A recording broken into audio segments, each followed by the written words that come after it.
guys, welcome to the best books of December. This will be a pretty short recording because I only had 4 books that I really read and enjoyed in December. So I'm just going to get right into it. The first book that I read and really enjoyed was The Adventures of Amina Al-Sarafi, which is in the Amina Al-Sarafi series, book 1 by Shannon Chakraborty. Shannon's better well known for like The City of Brass. I started reading that book, I didn't like it, so I DNF'd it. But I really liked this book, The Adventures of Amina Al-Sarafi, which supposedly takes place in that same world, but like thousands of years in the past. I think that's what the deal was. Anyways, I like this because there's a lot of adventure in here. Amina is an older character. She's got a daughter who's, I think she's in her like preteens, and she ends up having to go on this adventure to protect her daughter.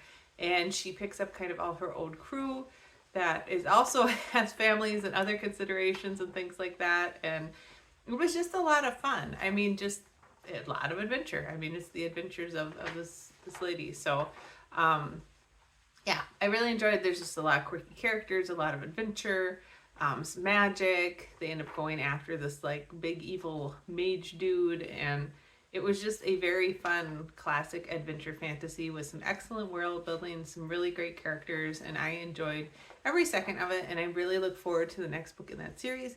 And I was really impressed. It almost made me want to go back and pick up The City of Brass, but I really didn't like that book. I went back to read my review of it, and I just really did not like it. So I think I will probably just stick with the series and not worry about reading the other one. All right, the second book I read and really enjoyed in December is A Castle in the Air, which is the 4th book in Kelly Armstrong's A Stitch in Time series. This is the series about each book follows like a different sister, ends up following a different couple. So they are a bit romance heavy, but they're historical fantasies. And the whole premise is that there is a place in this, I think it's called the Thornfield House, where people can slip through time, and sometimes they slip forward or backwards into time, and it involves this whole family that like the different sisters end up slipping back through time for different reasons. There's usually quite a bit of adventure in them.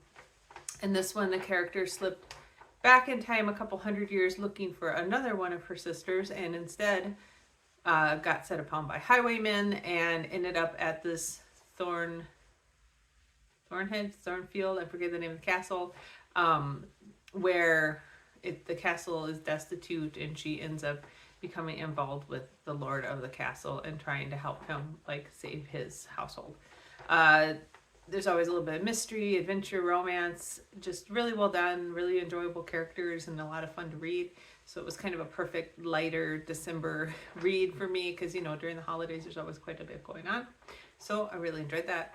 The next one I read and really loved was Not Quite a Ghost by Anne Orsu. Anne Orsu also wrote, I'm just having so much trouble thinking, but she wrote another, the Nightingale trilogy, I believe it is, but it's more of like a folklore fantasy winter dark fairy tale type of trilogy that I really loved. And I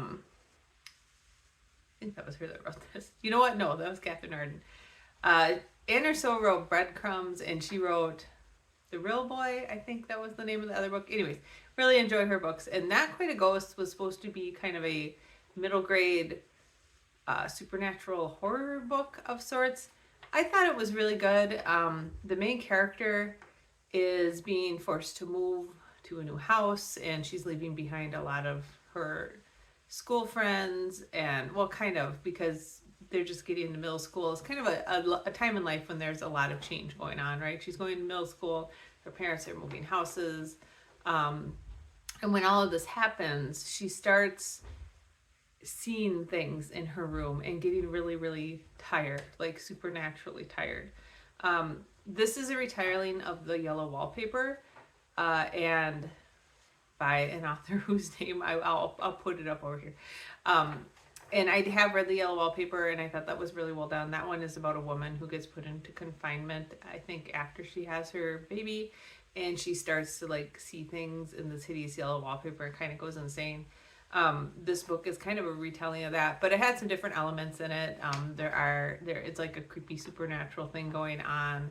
the house seems to be somewhat sentient, and like the main character is also dealing with some chronic health issues. She ends up being diagnosed with like a chronic fatigue syndrome. So lots of different things going on, right? You got kids going into middle school, you've got weird supernatural stuff, family issues, moving, just lots of stuff going on there. I thought it was really, really well done and very engaging, and it really resonated with me in a lot of points because we just bought an old house in Duluth, and so they were moving into this old house that needs a lot of renovation. The character's going through a lot of change, which, I'm at the point where my son is getting older. He's almost done with high school and looking at like transitioning to going to college and all that, and it's just a lot of change, right? Things change a lot in your family dynamics. So really enjoyed that. And then the last book I read in December and really enjoyed, I listened to an audiobook, and that was This Poison Heart, which is the first book in the This Poison Heart duology by Kaylin Bayron. This is a young adult, I would say kind of a paranormal / mythology, contemporary mythology type of book about a girl who has special powers over plants. She can't be poisoned by them. She helps them grow. She gets a note that so she's adopted, but she gets a note that her birth mom's sister has left her this estate in upstate New York, and she lives in Brooklyn, New York City. And so her and her moms go up there, and her adopted moms go up there, and she's trying to solve these mysteries. There's all these mysteries in this house about this poison garden that's there, and it seems to tie into some Greek mythology and all of this stuff. Really well done. I think one of my favorite parts of this book is just the relationship the character has with her two moms and her family, and kind of the friendship she develops in town, and then all the mystery behind how this ties into Greek mythology. So very well done, very engaging. I really like the audiobook. I'm actually listening to This Wicked Fate, which is the second book in that duology right now, and so far it's been very good. So yeah, those are the 4 books that I read in December. Sorry, this wasn't the most polished video ever. I've been a little distracted, and I am trying to get caught up on some videos. But as I said in previous video, we did buy another house up on the North Shore in Duluth, Minnesota here. So we're trying to deal with our house in the Twin Cities, our house in the North Shore, which needs some work. To do that, we've been basically driving 2 hours up there every single Friday and working on it and coming back either Saturday night or Sunday morning, which then means that like the grocery shopping, the house cleaning for our house in the Twin Cities and all that stuff has to happen then, because we're pretty busy most of the times at nights. And yeah, it's been kind of a lot. I think we're going to try to maybe not go up every weekend and take some time off, because it's been a lot, right? To try to do stuff with friends, and my son is in hockey, and he can drive himself now, but we still try to go to his games and things, and maintain our current house, and get in exercise, and work our jobs, and do all of that. It just feels a lot of times like we're just working all the time, and if we're not actively working on one of the 2 houses, we are trying to plan what we're going to do the next time we're up there. So, and make sure we have all the stuff we need. So yeah, it's been fine. Like we're making really good progress on the house up there. It's just as it gets, like this last weekend was a little harrowing, because there was a big, we didn't know this. It looked like the storm was going to hold off until after we got up there Friday night, but we ended up doing the last 40 minutes of the drive through freezing rain. It was very slippery and kind of scary. And then we ended up not being able to come back Saturday night because it ended up snowing quite a bit. The storm kind of stalled over the area. We got a lot more snow, so traffic was really bad on Saturday night, and so we ended up having to come back Sunday morning, and then we didn't get back, till like 10 or 11, and we had a whole bunch of stuff we had to get done. So I think we're gonna maybe go up this next weekend and then take a break for a couple weeks, because we're kind of tired, and I think part of it is like we're both in pretty decent shape. Me and my husband, and my son comes up once in a while when he can. But just doing that kind of work for that long, because when we do go up there, we'll work for like 8 or 10 hours and doing like cutting baseboards and standing and staining stuff and prying off door jambs and hanging doors, all that stuff. It's a lot of being on the ground and lifting stuff and running up and down the stairs. And even though I don't think it's like a real concentrated workout. I think it's just kind of a lot of stuff that you're using muscles maybe you don't use all the time. So you end up kind of tired and sore, and we don't always sleep very good in the house because it's got different noises and the bed is different, right? I mean, it's just like sleep like sleeping in a hotel room right now for us because we're not used to it. So you don't sleep very well when you're up there, and then you come back and you go to work for a week, and then you go back up there, and like the days that are supposed to be kind of restful aren't very restful. So it's been going fine, and you know, it is what it is. We'll work through it. I think it'll be a lot nicer once we get into the spring.